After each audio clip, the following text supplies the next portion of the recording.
Episode 173 of the HHH Racing Podcast is brought to you by the Adelphi Racing Club. The Adelphi Racing Club is a partnership in every sense of the word, not a syndicate, and our members are treated like partners, not investors. If you're interested in joining a club of like-minded individuals and having a truly interactive ownership experience, we are the right fit for you. Adelphi offers a variety of partnership options, including yearlings, 2-year-olds in training, private purchases, and claiming options. You can see information, get in touch with Matt Huter, racing manager, below. Join the club today. And now, let's start episode 173 of the HHH Racing Podcast.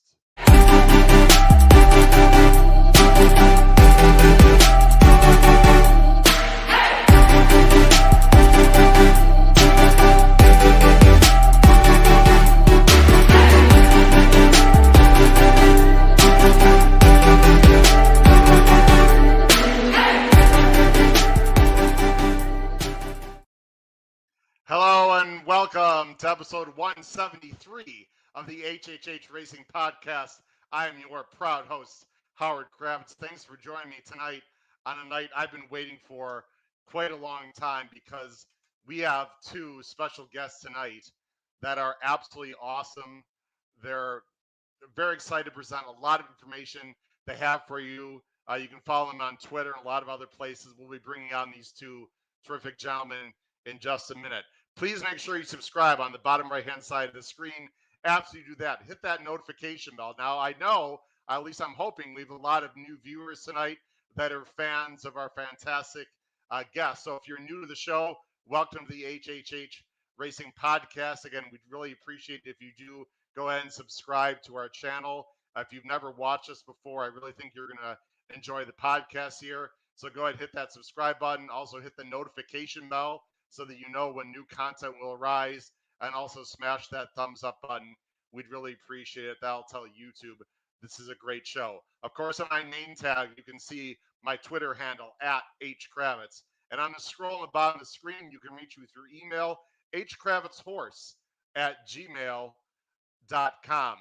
Our next live show that we're going to have, as you can see on the banner there, will be Saturday night. We're going to have live coverage right here on the HHH Racing Podcast. Just announced 8 p.m. to 9:30 p.m. Eastern. We're going to cover the last three races at Del Mar. There are two win and they're in races, including, of course, the Pacific Classic along the Del Mar Handicap. So please join us this Saturday night for live coverage, analysis, reaction to the late pick three, including the Pacific Classic. Of course, you can listen to us on Spotify, Apple Podcasts, and Anchor as well. And the Race Day blog just started today. It's the first of the month. If you're not familiar with the Race Day blog, please check it out. You can go to hhhracingpodcast.com. There's our website, hhhracingpodcast.com, or you can look below the video player.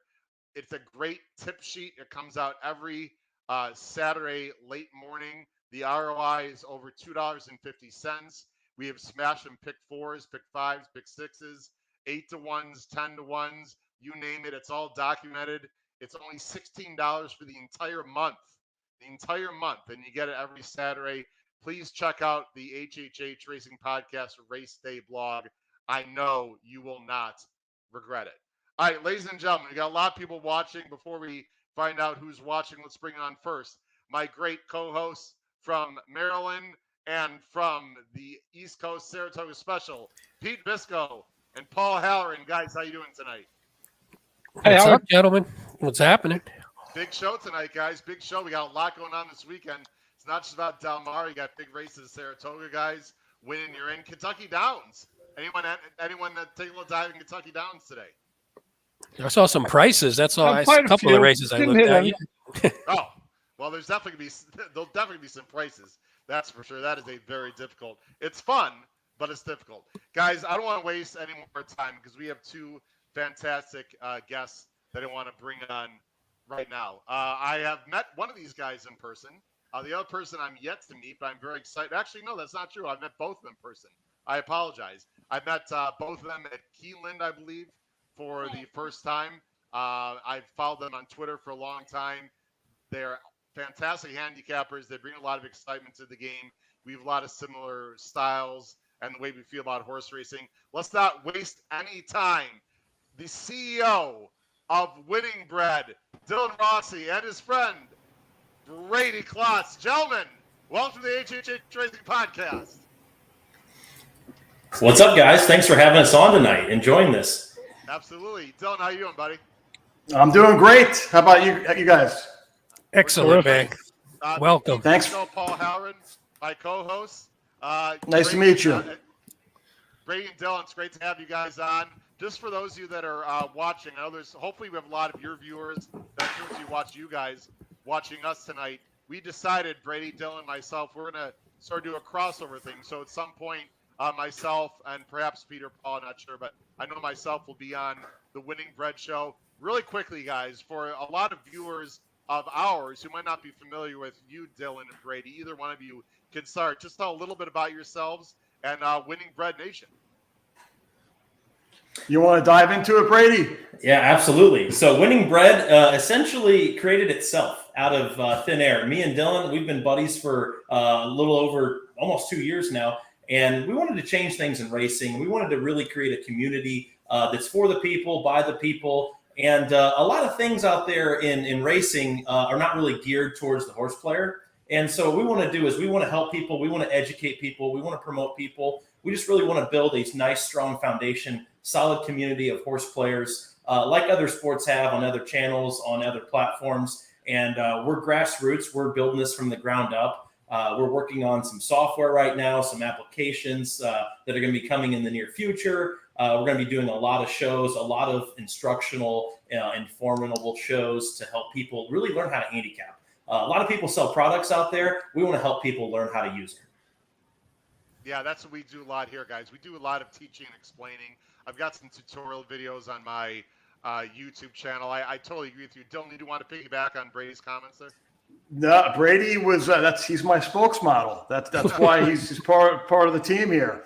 He hit it right on the head. You know, it's really about building an amazing community, and it's a tough game. It's a tough grind. And if we can work together and join forces and get a couple winners here and there, that's what it's about. Well, so I'm really excited. Dylan and Brady, I know you guys are sort of famous for showing a lot of very high-priced, big scores on Twitter. Is that something that you guys had planned on from the start, or you guys just hit every day, and so it's just easy to throw your five digit scores there on Twitter? I don't know. I missed the first 31 races at Saratoga last weekend and hit the Travers. Okay. Dylan just hit a decent score today. If you want to ask him about his, that's why I heard it. Just, see, A-Roth, you hit 33K, Dylan. Yeah, 33K. Wow. It was an amazing. The payout was pretty substantial. Really good payout. But yeah, it wasn't an extravagant ticket where it was a heavy investment. I actually posted the pick 4 was like a $24 ticket that paid over $1,000. I DM'd it to a lot of people. I posted it. I'm pretty excited about that. Obviously, I had a $1.50 pick 5 and a $1 pick 4. And I listen. At some races, it's tough to find a winner. The all button's your friend, and I could. I'll be honest with you. I didn't like that. In the second race, there was a long shot, and the all button was my friend there, and that certainly helped increase the value of the overall ticket. So Dylan, was that the early or the late pick 5 at Kentucky Downs? The early. Yeah. Early at Del Mar. Yeah, hard to hit an all button on just a $72 pick 5 for 50 cents. Oh wow. Yeah, it was. Yeah, the ticket police. They got no shot. They have no chance coming after me today or this week. I have them at bay for now. They're at bay. I was driving on the way home and listening to Sirius Radio and heard them call the second race at Del Mar. So I knew that was it's like 17-1, but probably played a lot bigger than that in the horizontals, I would guess, Dylan, right? Yeah. Yep. Yeah, absolutely. Congratulations. Yeah. By the way, speaking of a West Coast horses, law professor with a big win today, but now in Kentucky Downs, trained by Rob Atras, Pete and Paul now. It's a law professor who I did not have. I was alive to the late pick four until then. Wins a nice race at Kentucky Downs. I don't know if you guys heard about that. Yeah, that was 9-1 in Julien Leparoux, if I'm not mistaken. It was, absolutely. Well, guys, listen, we could talk forever about a lot of things, but we're here to talk about Del Mar, guys. And Del Mar, of course, has a huge card on Saturday. But before we do that, guys, I have a very famous segment on this show. It's been very popular with all the guests that I have that we're going to play with you guys for a very short amount of time. And it is called 10 Minutes to Post. 10 Minutes to Post. Guys, these are going to be 10 fun, rapid-fire questions. We want you to answer them literally like 10 or 15 seconds. These are going to be really quick. My wonderful co-hosts are going to sort of alternate giving the questions. And just because we have two of you guys, Brady and Dylan, Dylan, we're going to have you start first, and the second question will be for Brady, third question for Dylan, etc. Sound good, guys? Let's do it. All right, here we go. Dylan, rapid fire, guys. Here we go. I got the first question. On the bottom of the screen, Dylan, what was the first moment you fell in love with horses or horse racing? 8 years old, Monmouth Racetrack, horse double booked, 35-1 gate to wire, 5 furlongs. I don't know how long ago that was, but it felt like it was about 100 years ago. Beautiful. Pete, next question for Brady. All right, Brady, best, most memorable horse racing event you ever attended?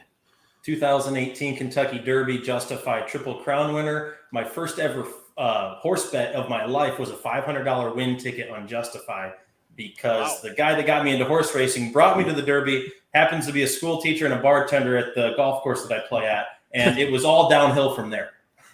By the way, shout out to all the school teachers like myself out there. Hopefully you're having a good year so far. And by the way, shout out to Brady, who's a hell of a golfer. We can get into that later if we have time. But Brady, I want to go to the golf course with you and play 18. I don't want to bet anything because I know you'll kick my ass because I'm about a 12 handicap, but I'd love to play with you anyway at some point.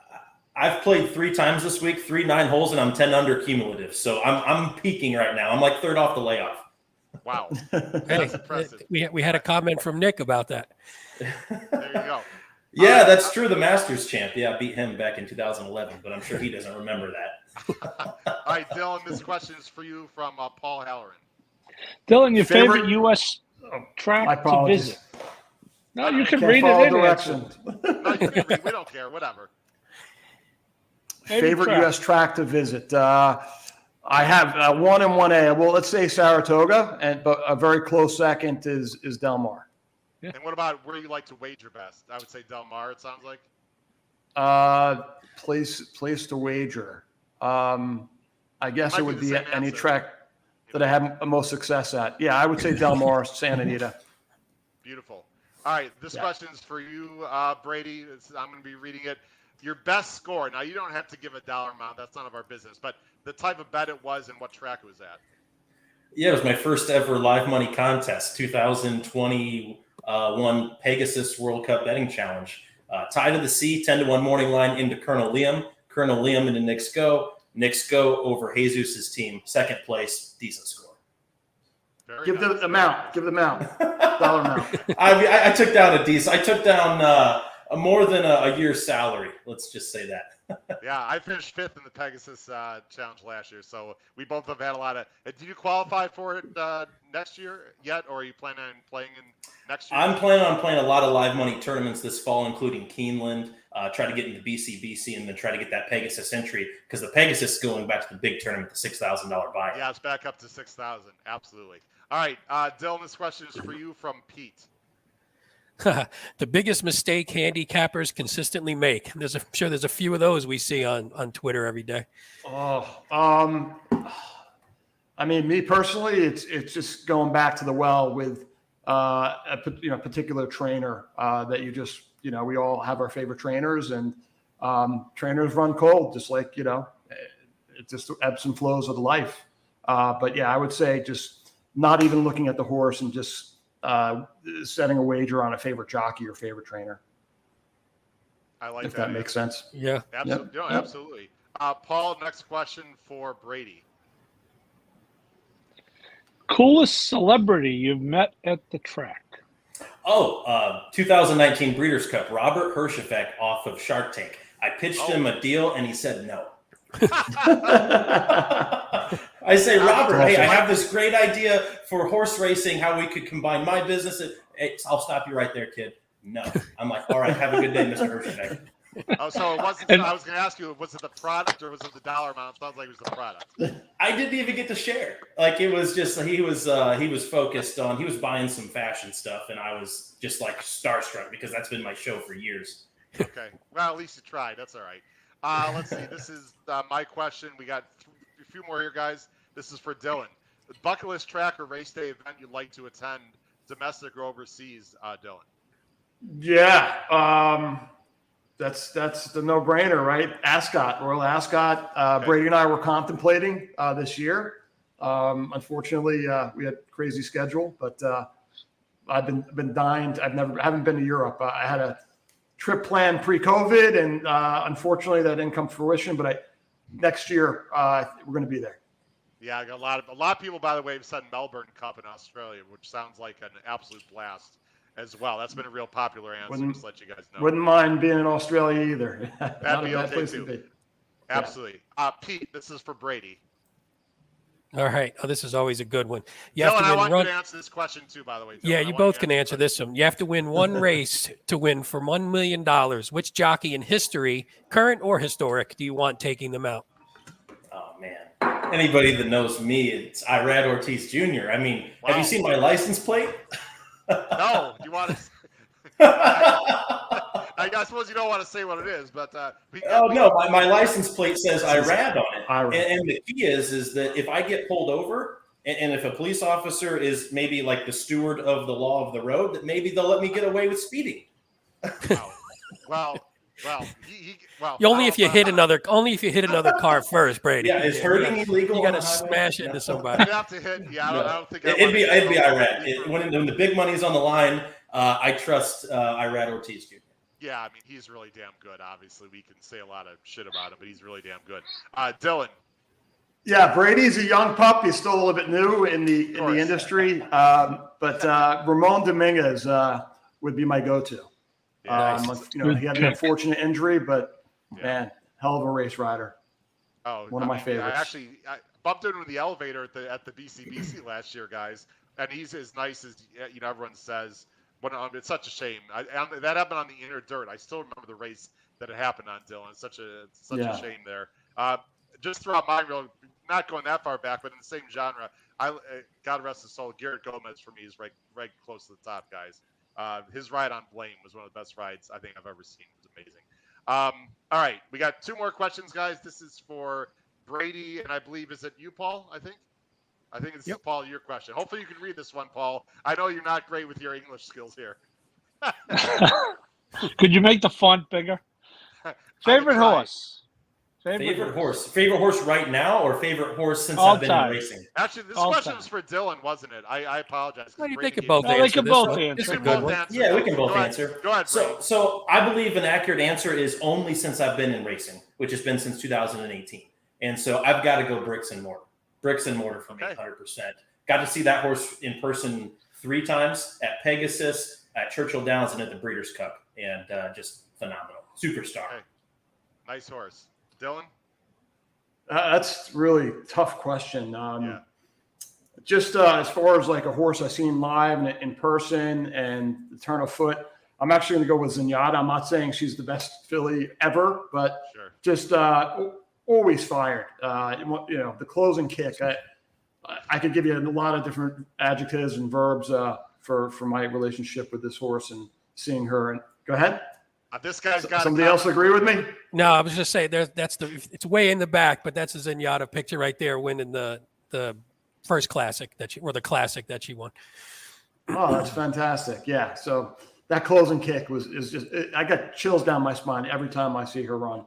This is real good memories. That call. There's an awesome YouTube video of all her 19 wins right back to back, and it's pretty awesome because those stretch runs, especially some in the last year, some of those were tight, and I get pumped every time I watch that one.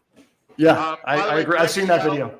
Yeah, Brady from Alec, not Nick Sco. Brady from Alec. I mean, Nick Sco changed my life financially, that's for sure. But you have to know when to fade him, and unfortunately, I didn't fade him at the Pegasus, or I would have won again.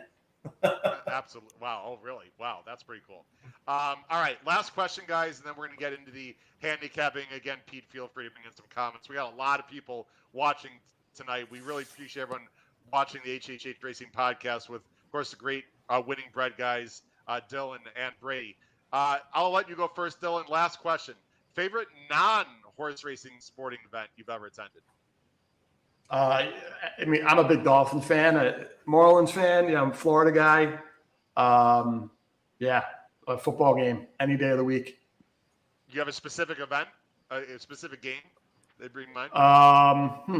I was really young. I don't remember the year, but it was the Dolphins were at home Monday night. They were playing the Chicago, the undefeated Chicago Bears. It was mass hysteria, but I was really young, so I don't remember a lot of it. I remember just the excitement and the energy, and Marino, if I'm not mistaken, was still quarterbacking then. Yeah. So we can have about an hour amazing conversation about that game because I'm a Chicago guy, Dylan. I can tell you exactly where I was. First of all, it was 1985, and it was right before Thanksgiving. How do I know? Because I was on the 7th grade boys basketball team. And we had a tournament game that night, and I was so effing pissed that I was going to miss like the biggest Monday Night Football game in the history of sports. And of course, there's no DVR or anything. We didn't have a VHS, so I had to watch the highlights when I got home. But that I know exactly. That was 1986, my friend. Actually 1985, excuse me, because I had a basketball game that night. That's how crazy I remember. Good call. Sorry, I had to bring back those memories. The Bears got their ass kicked, but I think they had a pretty good year after that, if I recall. So they did. They won the Super Bowl. Yep. So anyway, Brady. They're supposed to face the Dolphins again, by the way, Dylan, in the Super Bowl. The Dolphins effed up in the playoffs in New England. And I was at that year. So. I was at that game. Were you really? Wow. At Miami, squish the fish. Oh, you were at the Miami? Oh, wow. Okay. Oh, Patriots went down and upset them in the AFC Championship game. That's right. I was there. Brady. I'm very old, guys, as you can tell. He was not on the 7th grade basketball team at the time. I was not a 7th grader breaking. He was in the 7th Sorry, Brady. basketball team that year. I was a few years out of college. Let's just put it that way. Brady, you have a favorite non-horse racing sporting event? Yeah, my favorite event to go to every year is the Indy 500. Favorite sporting event live I've ever attended that's memorable was the 2011 Bridgestone Invitational in Akron, Ohio. Tiger Woods was playing terrible, and he actually hit me on the fly with one of his tee shots. And the video's on YouTube, and I go kind of crazy. He signs a glove for me, and I kind of go wild. But I got hit by Tiger Woods, so that was pretty memorable. Amazing. That's awesome. Cool. All right, guys. Well, we appreciate it. I hope you enjoyed that little 10 minutes of post segment. Let's get into the handicapping. We have a lot of people waiting. We got 5 races. We got Vail Place. Thanks for joining the show. Appreciate that. We got 5 races to cover, guys. For those of you that are used to watching Dylan and Brady's show, not familiar with our show, you're going to see banners on the bottom of the screen here coming up in just a minute that have all of our picks for each race. We go race by race. For example, race 7, now there's a scroll on the bottom of the screen. It shows all 5 of our picks. We do one race at a time. We'll go ahead right now and bring up the we show the Equibase entries real quick, guys, and then we show the past performances. We use their formulator. We also try to show some replays as well. So let me go ahead and get right now up on the screen here. Let me put this up right, and let's see. There we go. All right. So I'm going to go full screen, guys. So the first race in the pick 5, and Dylan and Brady, out of respect to you guys as special guests, you guys are always going to go first in your analysis. Dylan, we're going to have you go first. The first leg of the pick 5 Saturday night is race 7. It's the Del Mar Mile. It's grade 2. Post time is about 7:10 Eastern Standard Times. 300 grand on the line. 1 mile on the turf. You can see the field right there. It's a nice field of 10.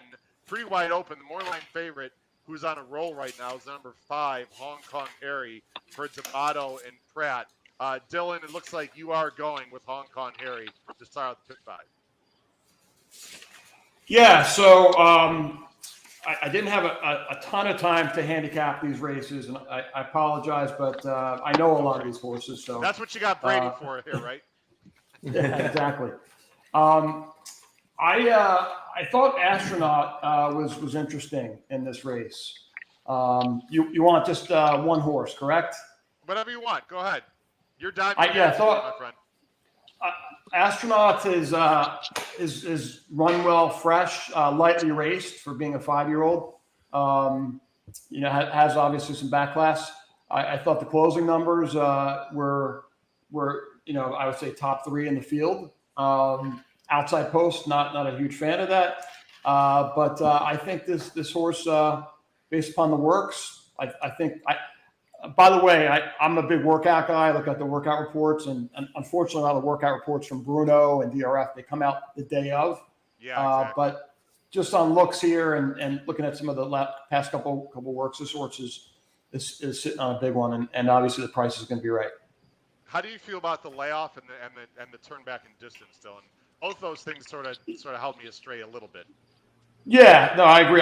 This horse has run well, fresh. I know we're talking about almost a little over a year and a half, almost 2 years. But the horse, like I said, has been training really nice. Has run well off. Looks like a 6-7 month layoff in a second. Yeah. I don't, the works say this horse is in good, in good shape. The layoff doesn't bother me. The distance, 3 seconds and 3 starts. And again, it's been, look at the track record and the horses that she's gone against, or he's gone against, excuse me. I think definitely going to be some value there on that one. Yeah, he's going to be a live long shot. I think there is enough early pace to set up for Astronaut if he can get there and work out a trip. Hong Kong Harry's who you're going with. Brady.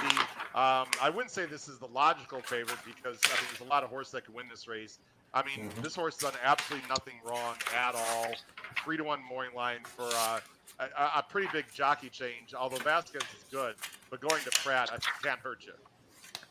Yeah, last time I checked, before Flavian Pratt booked his tickets to New York, he was the king of Del Mar and the king of Santa Anita. And so he's going to come back. He's going to have a huge day.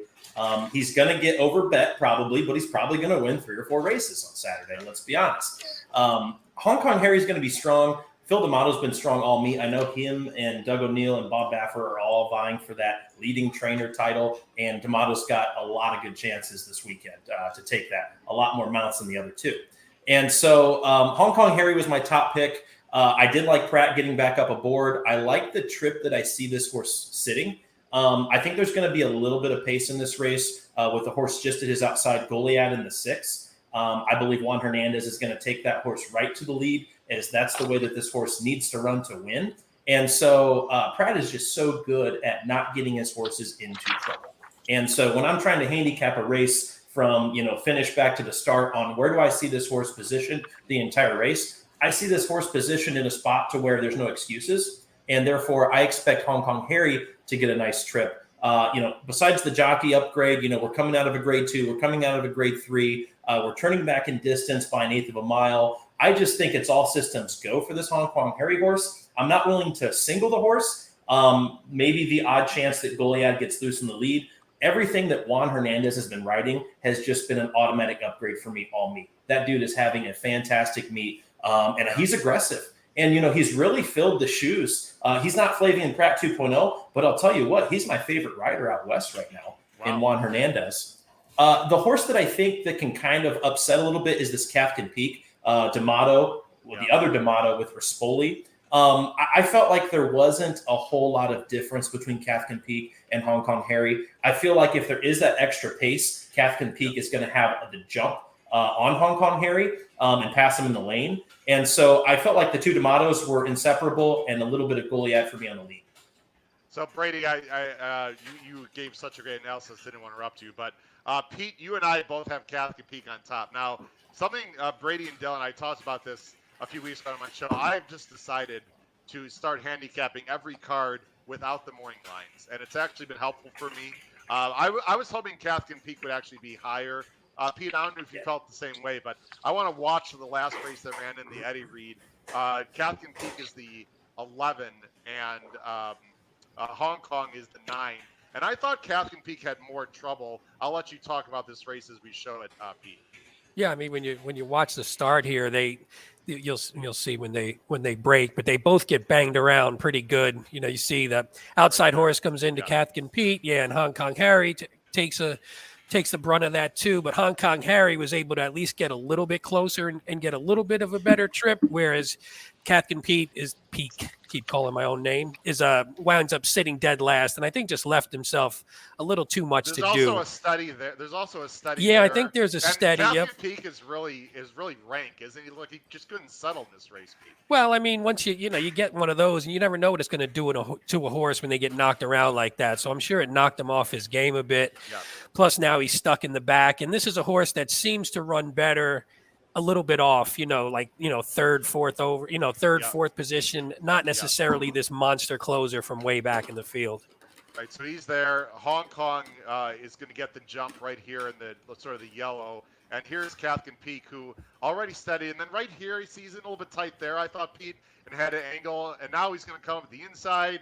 Now he's just all over the place. Now he's got to angle out a little bit. I don't know. I thought there was some sneaky trouble, and finishes right there with a horse I think is going to be the favorite Pete in this race. Oh, no, I agree. Yeah, I agree. I think both of them, neither of them had the greatest of trip just because of the way the race started. So I think both of them have sort of trip excuses, but I think because Hong Kong Harry finished a little bit better, finished a little bit closer, then that's what sort of makes him the favorite on top of the three race winning streak he was coming in with. I think he's going to appreciate the mile more than a mile and an eighth. If you go back to Cathkin Peak's first three races, look what he lost to at a mile. Rock Your World, when Rock Your World was actually a good racehorse. Yeah, that was the good Rock Your World. The one race. That was the first of two, Paul, that he had. The first of two. I knew about the Santa Anita Derby. I wasn't aware of anything else. The jockey had his shoes in the irons in that one. I actually like the turn back for Cathkin Peak because I think he's going to do better with more pace in front of him. Paul, you've got 5, 10, 7. I know we already covered those three, but you agree with Dylan a little bit with the Astronaut. You've got him in second, Paul. Yeah, I would like to say Dylan is one of the most astute guests we've ever had. Beautiful. We just started the show too.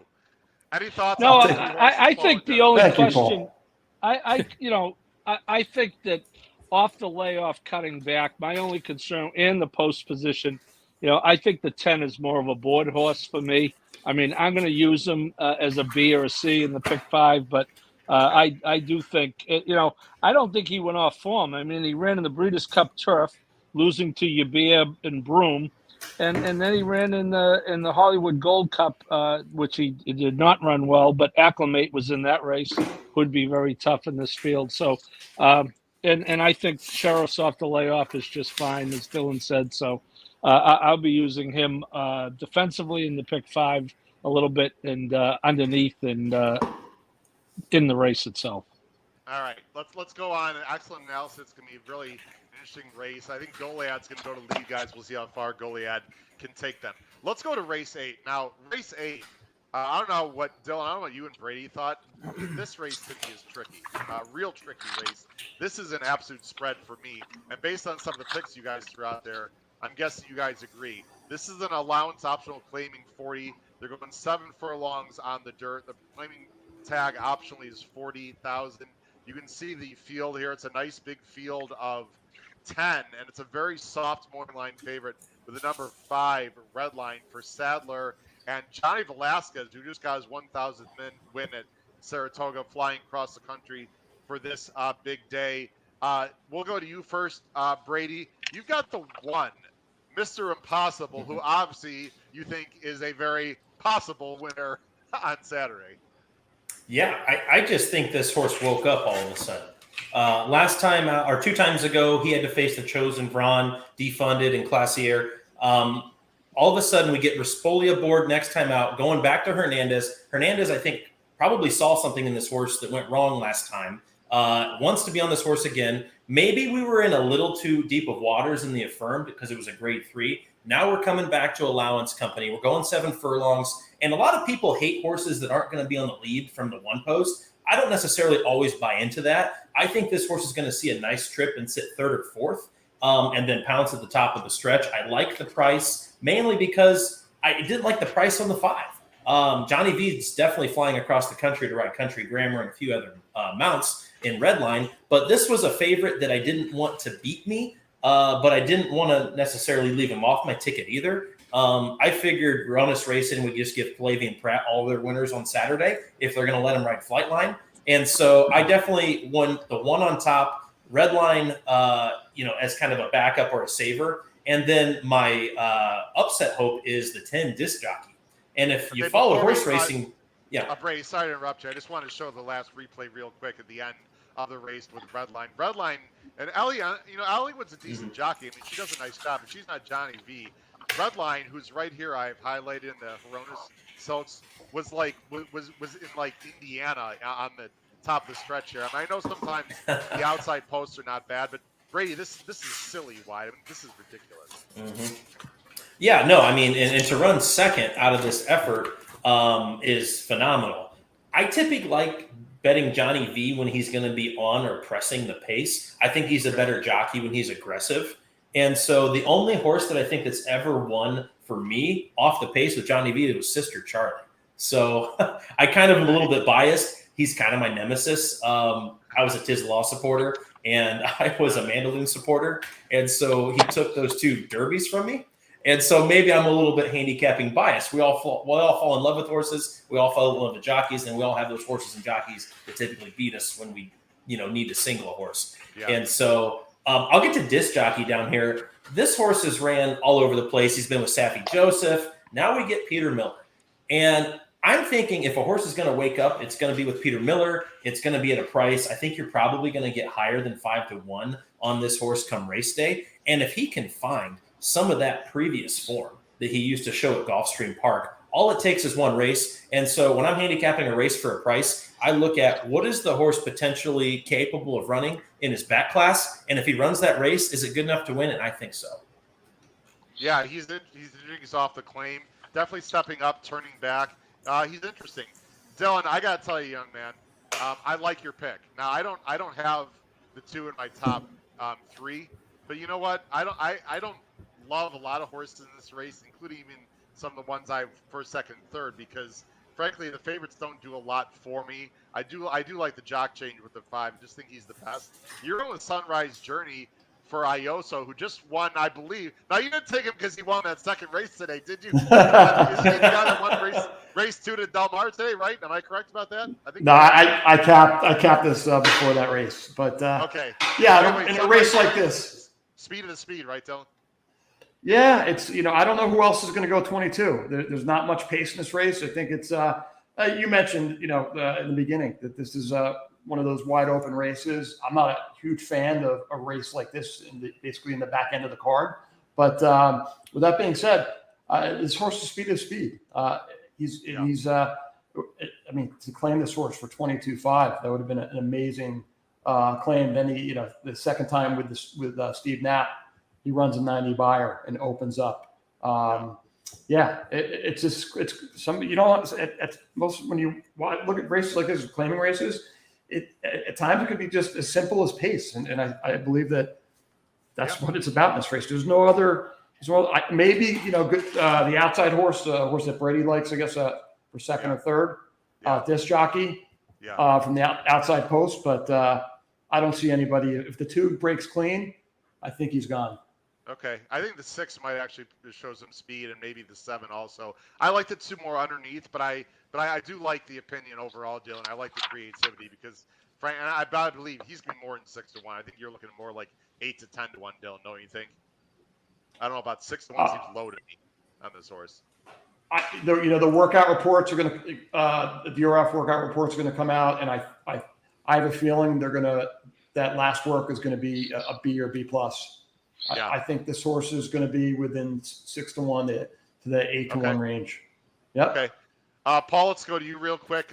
Paul, let's talk about the 4. You've got the 4 in second. We haven't mentioned Conundrum, which is how I feel about this race in general. This is a horse on the improve. This might set off a fast pace and could be a big price here.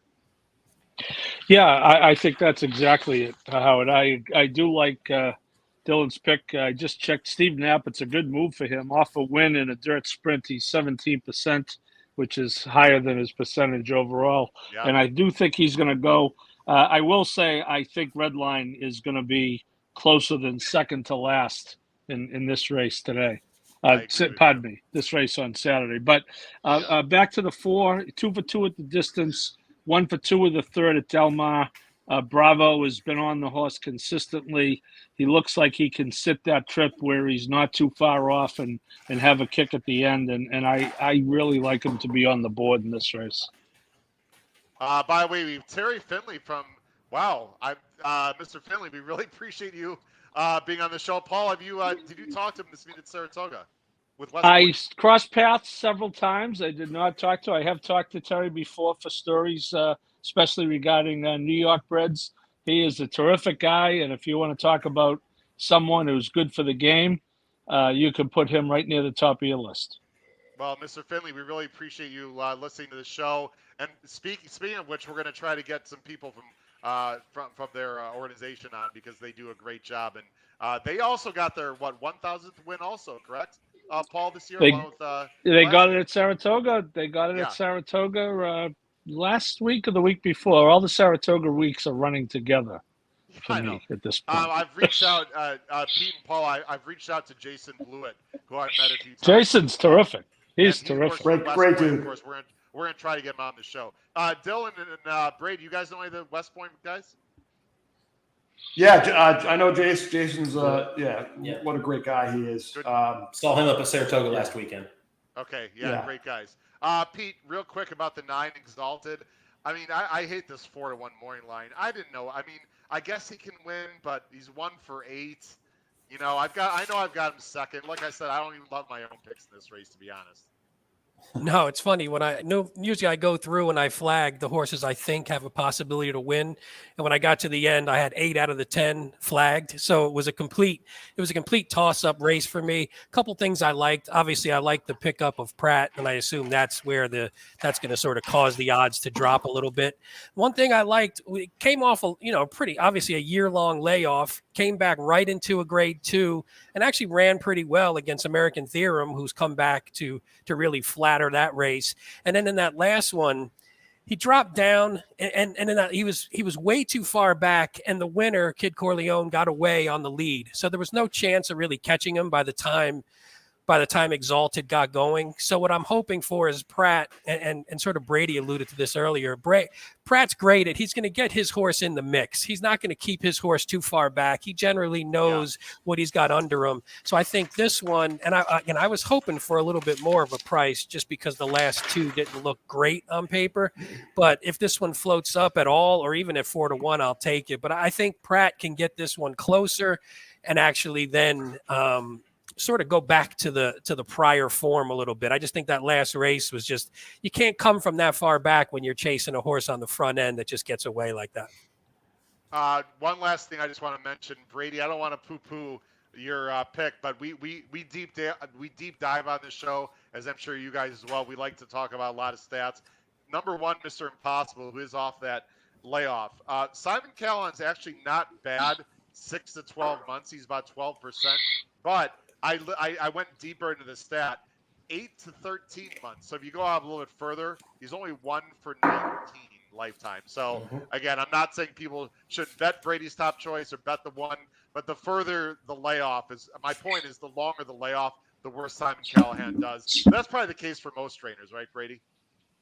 It is, and I think Rudy Rodriguez is struggling with that. This meet at Saratoga, kind of the same thing, just ice cold. But we play a contrarian game. And what seems that should make sense is not always that way. And that's how we get prices home. Hey, if there's always a 1 for 30, and if you get that 1, then you're in good shape. Hey, Paul, real quick on your 4, there was a nice Bravo and George Pede, 12 out of 13 in the money in dirt sprints if you throw out the first-time starters. So you got that horse at 8-1 to hit the board. I mean, that combination just tends to hit the board every time. So I like that one at a price. All right. And my guy George is having a good meet. Yeah. Let's move on to race 9. By the way, we've got a huge following tonight. Again, we really appreciate everyone watching tonight's show. Please comment. Let me just go this back. Please comment in the live chat if you have any questions for Dylan, for Brady, for Paul, Peter, myself, or horse racing in general. We'd really appreciate it. All right, guys, let's go on to the next race here. Next race is race 9. It's the Del Mar Derby. This is Grade 2, it's restricted for 3-year-olds. It's on the turf. Another purse of $300,000. They're going 1 mile and 1/8. You see the field right there. It's a nice field of 9, led by the number 9, Balnikov, for Little Red Feather Racing, D'Amato, and Rispoli. Dylan, let's go with you first. You're going with the 7, McKinnon, for O'Neill and Juan Hernandez. I believe, if I recall, second off the layoff. Dylan? Dylan, can you hear us? Oh. Hello? Can you hear me? Okay. Yeah, now Can you hear me can. okay? Go ahead. Yeah, now we can. I don't know what happened here, but anyway. You're on McKinnon. I'm on McKinnon. He was favored against the favorite, morning line favorite, Balnikov, if that's how you pronounce it. Billy's my buddy at LRF. He's going to beat my ass if I mispronounce the name of his horse. But yeah, that horse is coming off, 3-4 month layoff. The record speaks for itself. This horse is the closing numbers strong, second off layoff. There's a lot of obvious angles that I like here. What else? Obviously the breeding is there with AP Scat Daddy. He fires every race. He shows up every single race. He was also, I think it was, he was a few lengths in back of, this was 3 back, that Baffert horse. I forgot the name of that horse, but New Grange. Okay. Yeah. I had him in that race, and that was on the dirt. Yeah. He's more suited for the turf. There's just a lot of angles here. I think it's quite obvious, but I think, the 7 and the 9 are probably going to go off very similar odds. Like co-favorites. I just realized Mad Cat's got a piece of this horse. That's interesting. Brady, tough field here. You've got the 3 in this race. Let me go up to that. Mm-hmm. You've got the 3 War at Sea. This is a horse I actually almost picked. I know I have him third, but I found this horse interesting. We're going to show the last replay with Cabo's Spirit. Actually, we're going to show a few races back at the. We're going to show this. Actually, we are showing the last race. Sorry, with Cabo Spirit and Balnikov. What do you like about War at Sea here?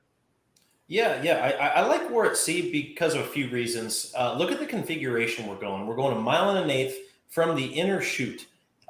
Everybody hates outside post at Del Mar. They even hate outside post even more when you have to go out of the chute. And so I'm upgrading horses that are kind of coming from the inside post. War at Sea really impressed me last time out, putting away Cabo Spirit. Cabo Spirit came back and won last time out. War at Sea has had a little bit of a break, and so I expect this horse to be fresh, fire off of the mini layoff here. Mike Smith stays aboard. I'm not always the biggest supporter of Mike Smith on favorites, but on the turf at a price, I will play Mike Smith. I just think he gets way over bet when he's on a monster and finds a way to lose. I do like him at 6-1 on the turf, sitting a nice trip here for War at Sea. If we could touch on McKinnon again real quick, I want to point out some things. I think McKinnon is the best horse in the race. The reason I can't pick him is, let's look. I like to watch replays, but I also do trust the people at DRF with their commentary on the races. The last 5 races, there's been a trip excuse for McKinnon. So is this horse the Tacitus of 2022? Maybe. Oh boy. But look, we were pulled early. We were pinched at the start. We were brushed. We were checked, pulled up early, clipped heels. Those are the last 5 races for McKinnon. If this horse gets a clean trip for once, he's the clear standout winner. I just can't trust that he's going to give himself that trip, and that's why I'm against McKinnon.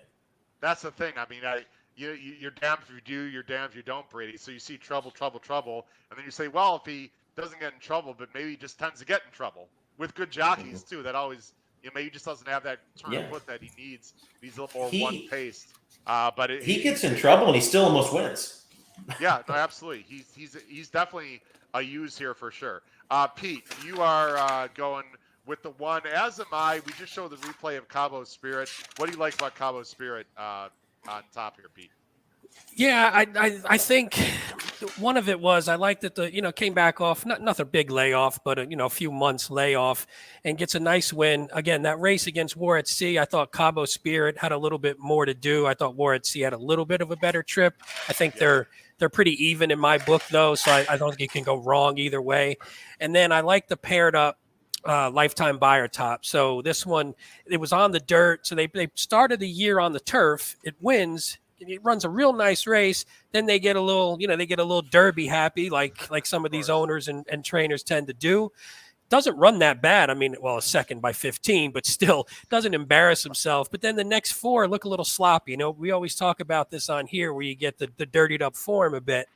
Then they put it back on the turf. It runs that nice race on a speed favoring, at least by DRF standards says speed favoring, even though there was some decent fractions.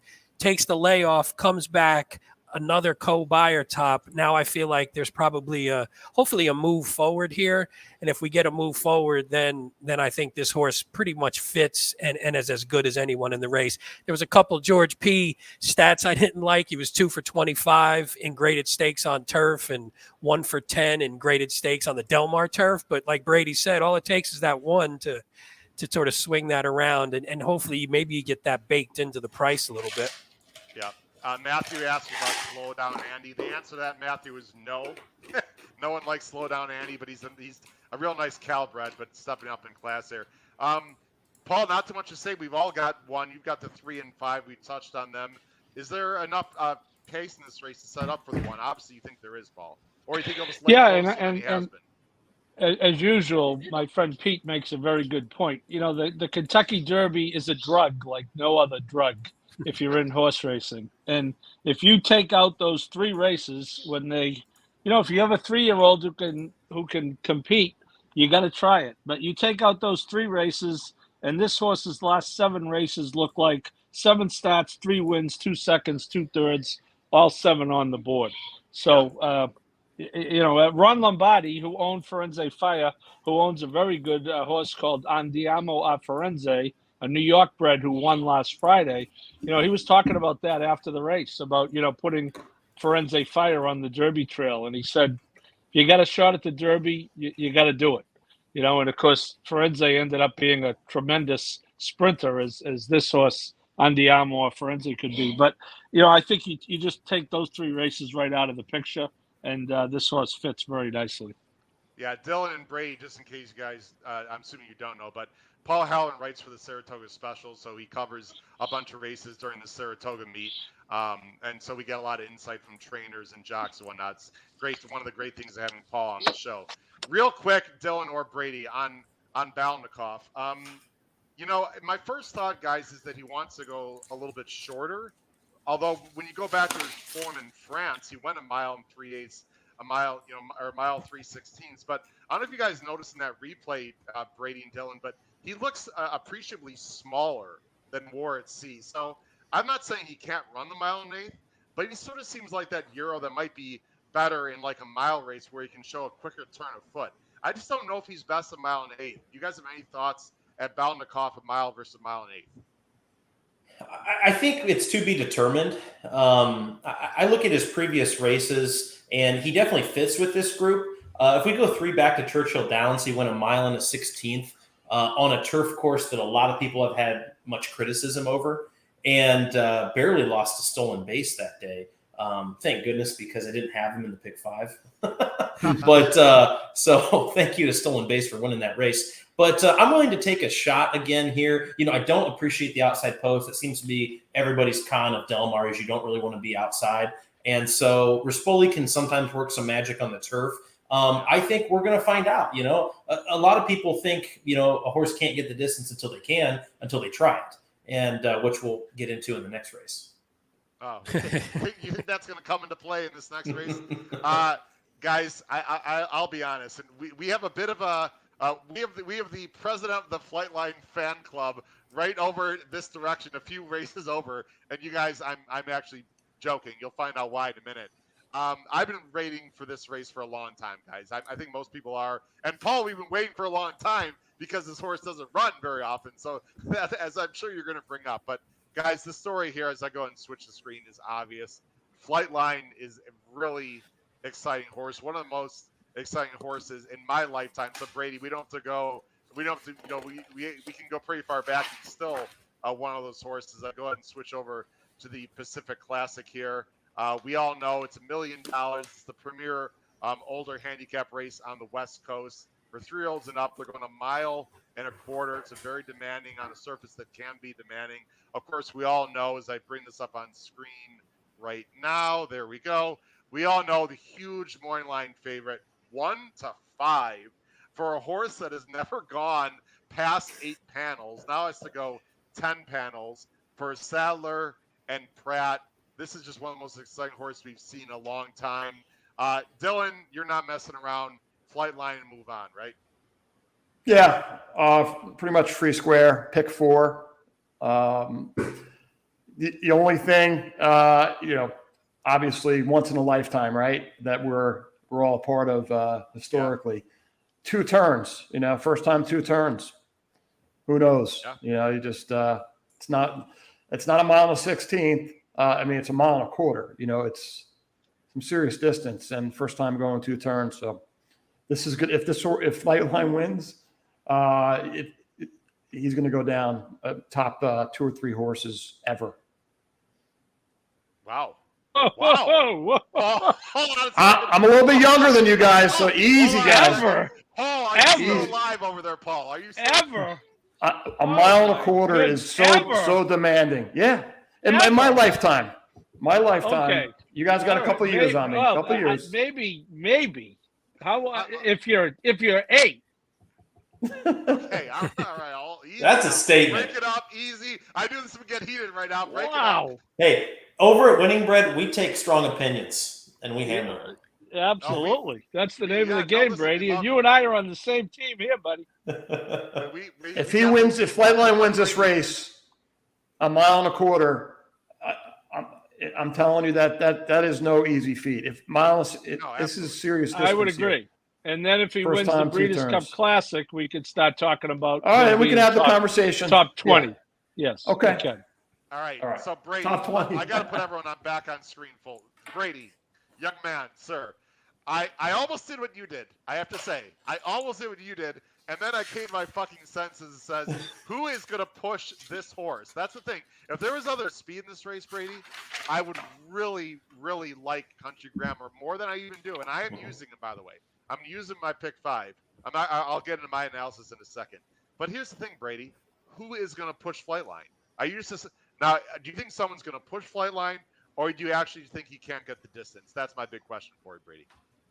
So let's go back to the last race. I was actually sitting with Dylan at Gulfstream when we were there on Belmont Day to watch the Met Mile. Flightline didn't make the lead. He showed a new dimension that we didn't know he had.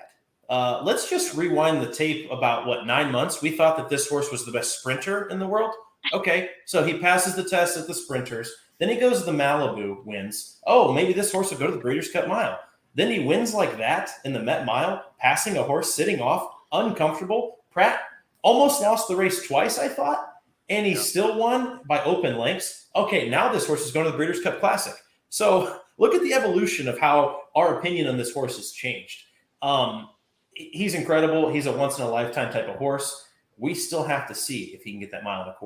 And as we've seen in derbies, as we've seen in Gold Cups, as we've seen in Breeders' Cups Classics, some horses, like I think Life is Good maxes out at 1 1/8 miles. Did we find that out over in Dubai? Maybe this horse maxes out at 1 mile. We don't know it. Most horses do not go 1.25 miles first time 2 turns. Okay? Most horses 2-turn mile, 2-turn mile and a 16th. If this horse pulls this off and then goes on to win the Breeders' Cup Classic, hats off. I want this horse to win on Saturday so that I can get a better price on Epicenter in the Classic. Wow. Okay, well, hold on a second. Now, you pick Country Grammar, so I know you guys have strong opinions, as do we.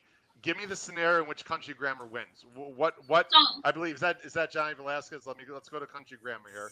Yeah, it is. That's who he's flying over to ride. And Country Grammar, I mean, look, this horse, he's ran all over the world. He's ran well off of a huge layoff before.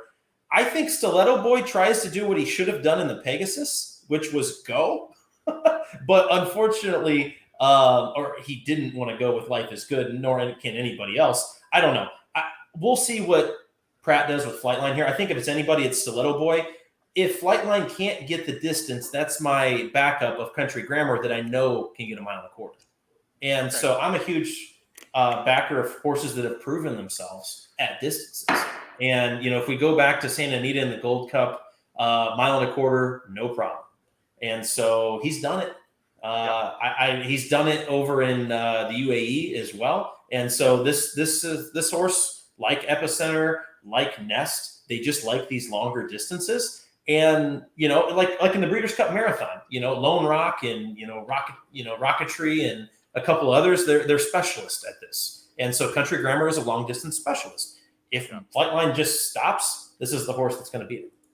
Oh, I don't think Flightline's going to completely stop, but I know what you mean. I do want to show a little bit here because I thought Country Grammar had. And I don't think so either. Last time, I thought Country Grammar had moved early last time, Brady. I thought this was an absolute perfect prep for this race. Country Grammar is the 8, and you can see Royal Ship. Let me go forward a little bit. You can see Royal Ship. You see, this is a bad place to be. Country Grammar is right here, guys, in the 3-path, surrounded by 2 other horses. He's got the winner on the outside. This is just a real uncomfortable position, and he had to move earlier than he wanted.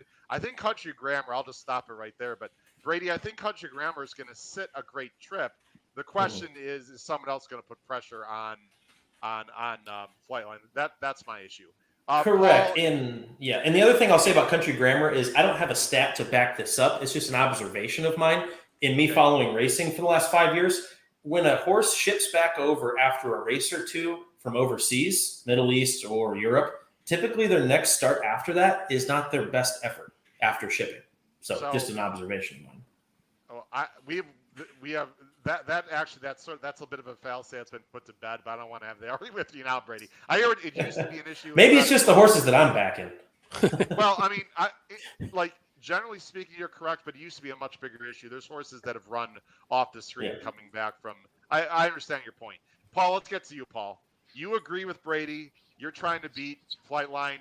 So everyone knows, especially viewers who are new to the show. Paul, can you just explain your? I don't know if disrespect is right. Your dislike for Flightline. No, neither is correct. No, neither is correct. I dislike his connections for not running it. Okay. The horse is terrific. I saw the Met Mile, as did you, Howard. The horse is absolutely terrific. I apologize. And but I will go back to the late great Harvey Pack, who always advised you never to bet a favorite who was doing something the first time. And it was either Dylan or Brady brought up. I think that not only is it the distance, but it is the combination of the second turn. Now, look, he could win by 8 and make all of this a moot point. But as Brady said, we know Country Grammar can get it. Howard, as you said, that last race was a classic prep. Mile and a 16th is not his best distance. Yeah. And if he's going to be 4 or 5 to 1 or 9 to 2 or whatever, I'm betting him. And if Flightline wins, I will be standing up in my living room applauding and waiting for the Breeders' Cup Classic. But am I betting him at 1 to 5? No. Paul, let's give a little bit of respect to Royal Ship, who, when he's good, he's very good. Do you see any scenario? You've got him. What do you got him? Third, Pete? Yeah, you've got him third, Pete. So do I. If something strange happens, I don't think this horse is absolutely impossible. I mean, I'm putting him in as a C. No, I mean, if Flightline loses, then I think it's going to be because he can't. He falters late. And then if you have a closer, if you have Royal Ship, you have Country Grammar coming off a little bit, or, I guess Express Train. I saw somebody's going to single Express Train. I saw in one of the earlier comments. Really? Bold. Yeah, well, here it is. I got it. Hold on. We'll bring that one up. Hey, Derby Bandit. Well, I don't want to listen. We want to be nice to our especially new people listening. Derby Bandit, we really put it back up there, Pete. Derby Bandit, we really appreciate you joining the show and making the comment. Did you have it there, Pete? Or you lost it? All right. Oh, no, that's the other one.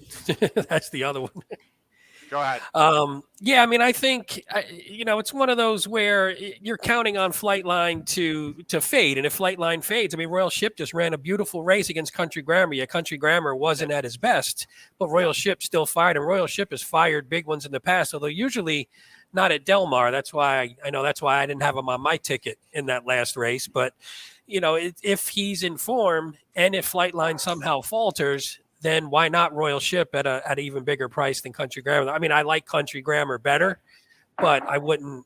Basically, I look at this race as you either single flight line, and then if you're worried about it, you do maybe a backup ticket if you're doing horizontals, because if he loses, it's going to blow the ticket up. So if he loses and you like, I say maybe pick two of the other ones. If it's Country Grammar, Royal Ship, whoever, pick those two, do a backup ticket. And then if Flightline goes down, then you're in for a nice payday potentially.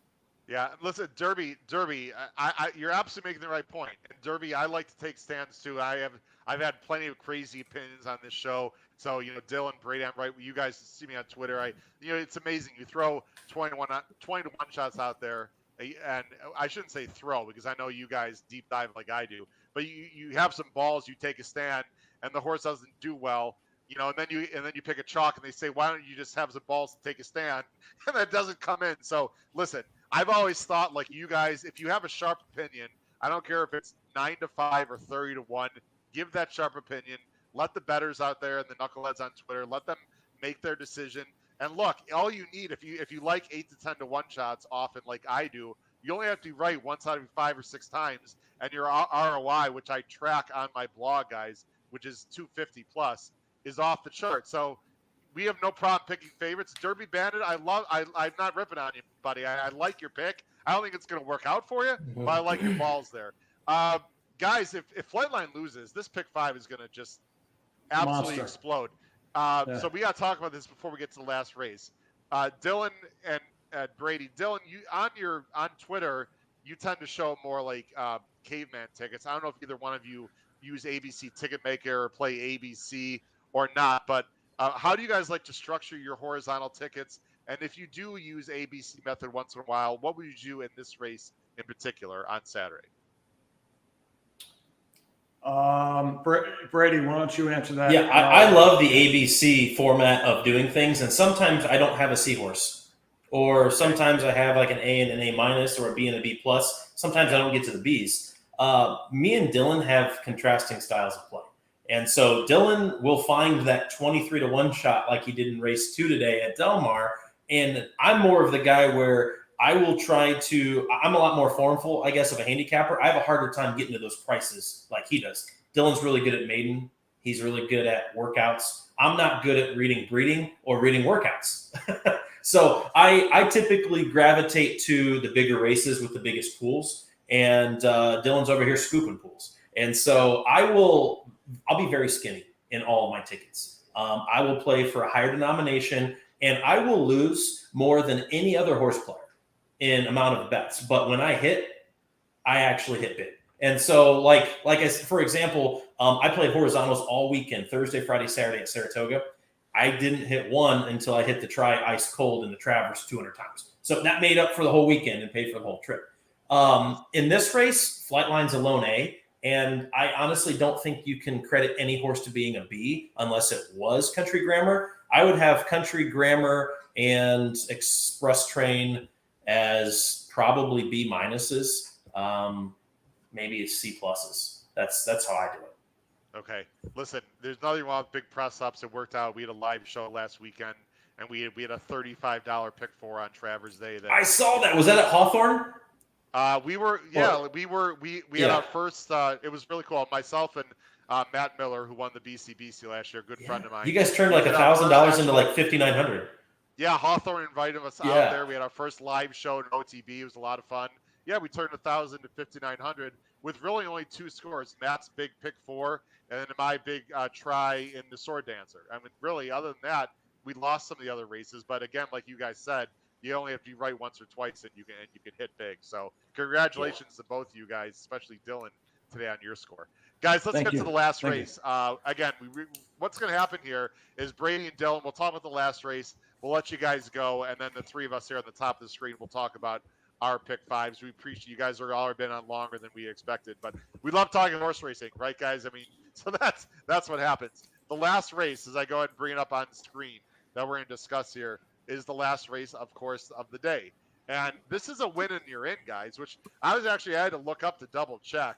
Paul, good luck to any of these horses who wins the last race in the Breeders' Cup Turf, because they're going to be 1,000 to 1 no matter who wins this race probably. But it's a nice race. It's a Del Mar handicap. They're going a mile and 3/8. It's a grade 2. Again, $300,000 is the purse here. We can see the field. Morning line favorite is the number 9 Masterpiece for a really good, I shouldn't even say underrated, but I still think he's underrated.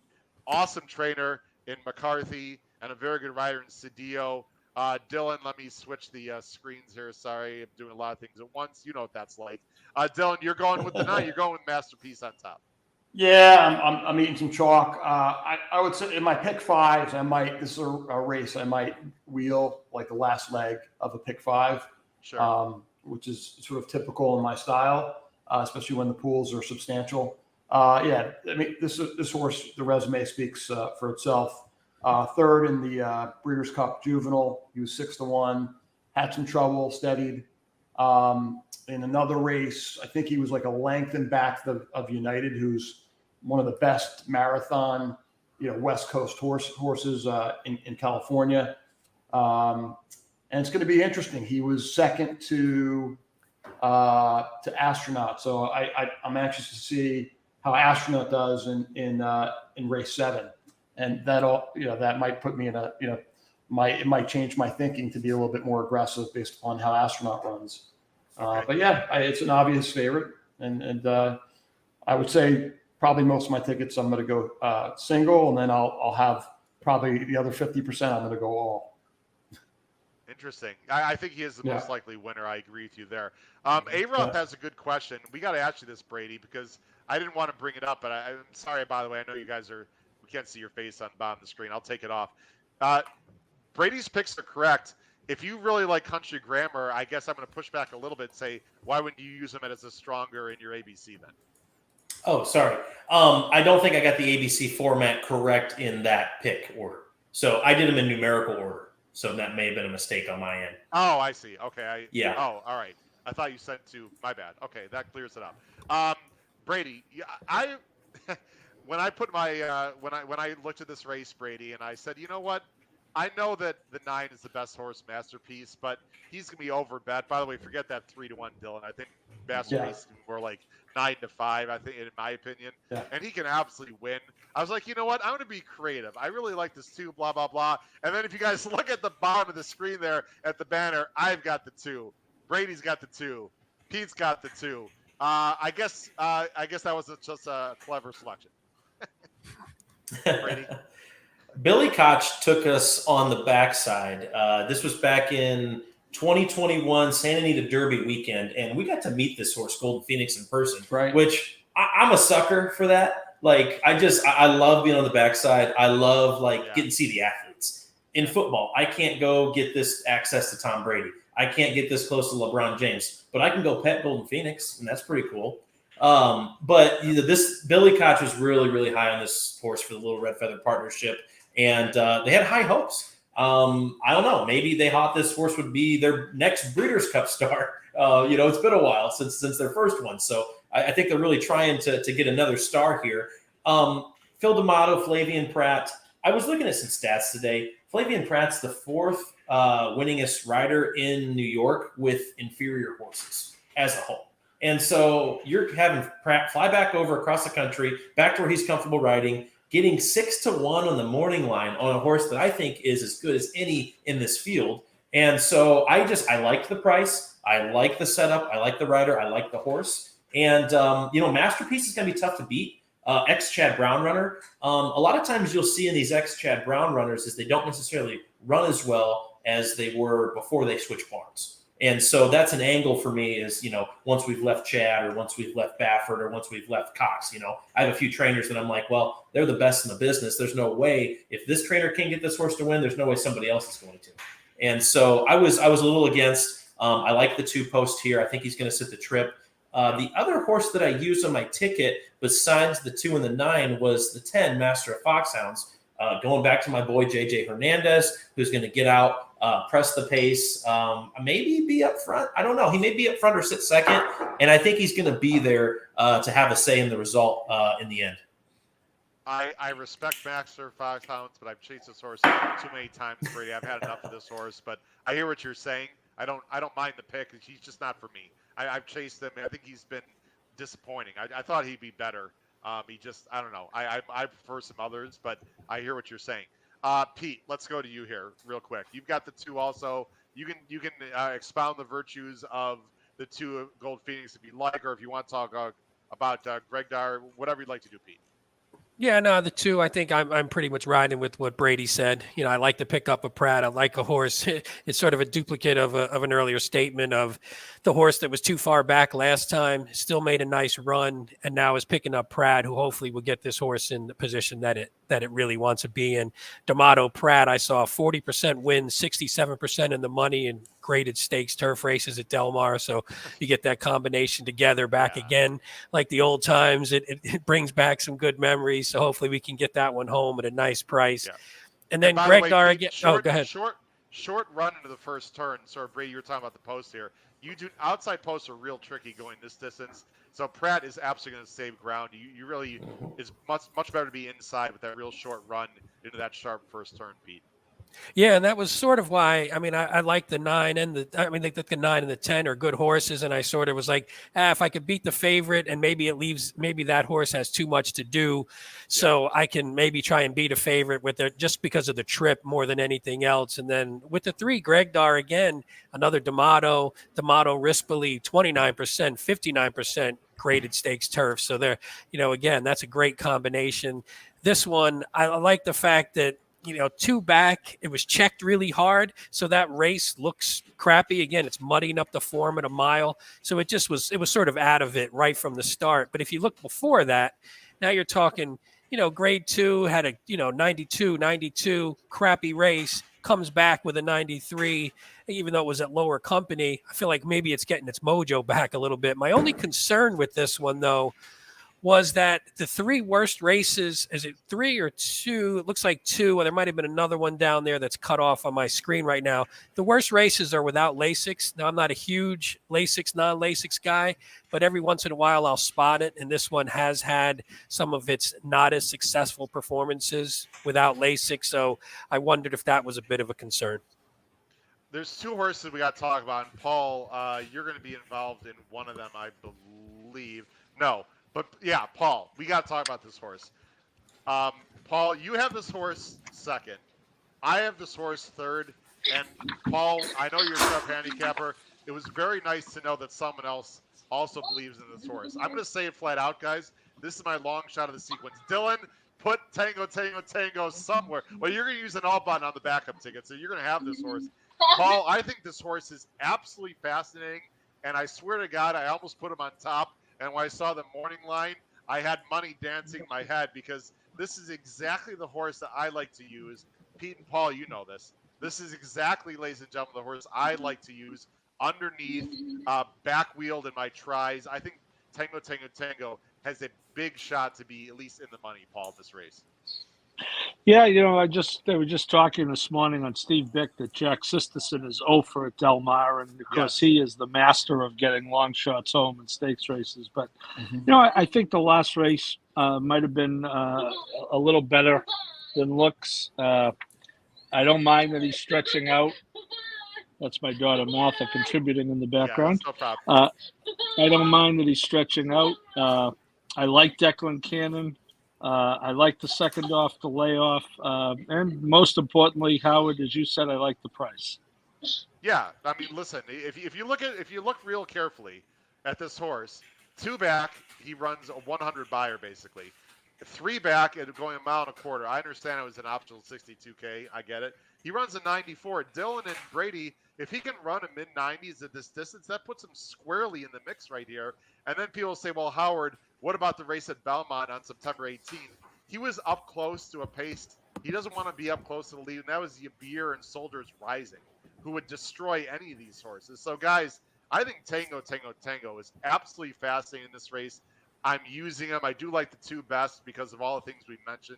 I cannot get past the jockey change, Brady and Dylan, on the 2 with Flavian over. Nothing wrong with Kyle Fry, but he's not Flavian. Dylan, we'll let you have the final say on this race and then show our pick 5s. You mentioned a horse we haven't even talked about yet.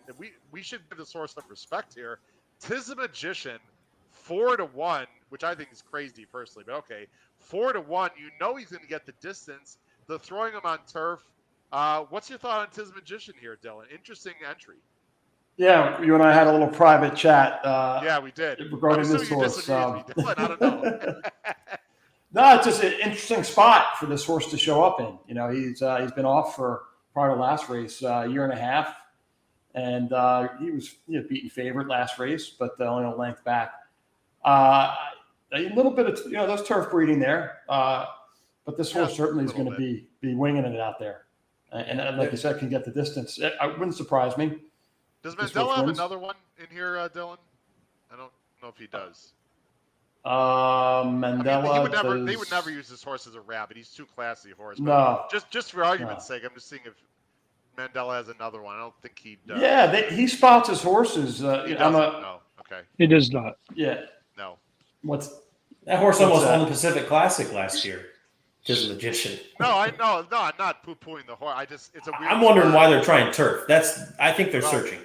I just wondered if it was because if you're not going to the Pacific Classic, there's not a ton of long distance races, and this one's clearly better the longer they go. So they figure, hey, screw it, let's give it a shot. At least we know he can get the distance. Yeah. So if he takes to the turf at all, at least he's gonna be there from that standpoint. So that was what I was thinking. But plus, he'll probably take money as a my racehorse, so he's gonna take money. So if you don't like him, he's going to get bet down at least a little bit. So if you don't like him, then that helps out the rest of us. Well, the little private chat Dylan and I had, he said he's probably like 6 to 8 to 1. Dylan, I totally agree with you. I hope this horse takes money because honestly, if this horse wins, it's not like I dislike the horse. This spot is just so weird, guys. You're not a fan. When I mentioned that, you guys aren't really a fan of where Mandela places his horses in general. Is that what you're alluding to, Pete? No, not at all. I was just curious. No, I thought it was a good thing. I thought it made sense. I just think if you don't like the horse and it takes money, no, I think it made sense because there's just not a lot of races that are long enough distance for this horse to feel good in. So I think maybe that's what Mandela was thinking was, look, it's on the turf, but he likes going long. So why not give it a shot? And he does, like you said, on the sire side, he has Tourist, who was a long distance, turf runner. And then I think the Dam had like some turf. The Dam itself had run on the turf and some winners or won on the turf. So I figured they might have looked at that and said, hey, if he takes to it, the distance is his friend. So why not give it a shot? Yeah. Dylan, I love Mandela. I'll tell you what. I'll throw something crazy out as we go to your pick 5. Paul, what do you think of this, Paul? Why not send this horse all the way out east to the Jockey Club Gold Cup, where out east no one shows speed? Can't Tiz Magician find a way to get in the money in the big race at Saratoga on Saturday on dirt? I don't know. Just throwing it out there. I would, maybe, but I don't think Olympia. I don't think Bill Mott would lose any sleep if this horse were flying east for that race. I'm just throwing some shit out there. All right, guys. Dylan and Brady. Now this pick 5, Dylan, I don't know if you talked to Brady, but Brady said just put our group pick 5 up on there. And you know what? I also didn't do the mythical stuff, so we got to do that real quick. Actually, let's do that real quick, guys. Do you guys have a few more minutes, or are you guys good? We're good. You guys have a few? I got a few, yeah. Okay, real quick. Let's take this off the screen. So we're gonna do a mythical $2 win in place. I'm gonna bring this up real quick. We're gonna do it just for fun, guys. And I'll talk to Dylan. We'll make a little donation to a charity. By the way, congratulations, Dylan, to winning Bred, and all you guys for caring about aftercare. If you go on Twitter, guys, Dylan's several times talked about like horses that are going to be sent to who knows where, and he wants to buy them and take care of them. So Dylan, you and I are in the same boat on that. I just wanted to say publicly that I think it's awesome you very much care about horses after their career. I think it's very important, and not enough people talk about it. Here's what we're going to do. You guys get to pick someone in race 7, and then we'll go second. Pete and Paul, I'll let you guys decide, okay? I'll stay out of it for the most part. So this is a $2 mythical win in place, just fun contest. Winning Bred versus HHH. Dylan, Brady, who do you guys want to go with in race 7? Obviously, the price. I'd say Cathkin Peak at 4 to 1. Is that who you want to go with, Dylan? So you guys can go with the 7? Brady, we'll switch off. You pick this race, I'll pick the next race. Yeah, sounds good. Okay. All right, so Winning Bred's going to go with the 7, Cathkin Peak. Pete and Paul, you guys get to decide who do you want to go with for us. Pete?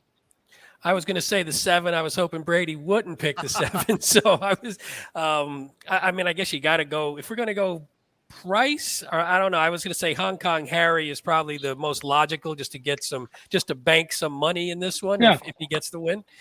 Right? Yeah, chalk it up this in is this the one. fun. All right. We're not seeing who picks the most winners. People watching at home. We're going off of ROI, which is really more important to me, at least. So, Hey, I've played guys? I've played a bunch of pick and praise, and you're like, I should have picked that one favorite, Yeah, or else I right. would have finished in the money or won the thing. And you throw the favorite out, and you get screwed in the end. Yeah, we're just going to take the 5 in this one. All right, we'll go. We'll go a little chalky with the 5. All right, next race, Pete and Paul. Who do you want to go with? This is the allowance race. I'm going to recommend we not go with a favorite. Paul, you can fire away at this one. I didn't. Well, I think the common pick for the 3 of us is the 9, so we'll go with the 9. Okay. You want to go with the 9? Okay. We're going to go Well, I with got him Suns. 3rd, Howard. You got him 2nd, and Pete has him That's on fine. top. Who do you, Dylan and Brady? Who do you guys want to go with? Brady, let's go with Sunrise Journey. Get some value there. I'm in. There you go. They're going with the Game 2 to wire. Sunrise Journey. Never All go right. wrong with speed, right, Dylan? No doubt. Absolutely not. Paceless Those race. people at Yep. home that have absolutely no idea what we're doing, we're basically picking a horse. They have to finish 1st or 2nd for either one of us to get money. And basically, the scoreboard, as you guys know this, but the scoreboard is whatever total dollars we have at the end of the contest, just like a pick and pray or whatnot. All right. The next race, you guys have race 9, Dylan and Brady, the Del Mar Derby. Who are you going with? We're going to go with number 3, War at Sea, Mike Smith, 6-1 morning line. I like it. I like it for you guys. What do you guys want to do, Pete and Paul? We all picked the Is that one. the All one? 3 of Yeah, us had the yeah. Going one. with Cabo? That's what I was going to say. Yep, Cabo Spirit. And you know what? By the way, we never talked about Dandy Warhol, who I had in my race day block last time. But anyway, I have a feeling the War at Sea is going to be about the same price as Cabo, guys, actually, when I think about it. Probably We'll see. right. Yeah, I think so. All right, guys. Paul, I'm guessing we're not going. You know what? I know what those guys. Well, actually, I don't know what they would do. This is fascinating, right? Because do you want the easy? What is it going to be? 220, 210, right? Which would be 430. Or if you can blow it up, guys, I think we should definitely go with Country Grammar in this format. Agreed? Yes. Yeah, I'll Paul, take you that. good Yeah, with that? we'll take Sorry, that. Brady. We'll We're take the going place with- money. We'll take the place money.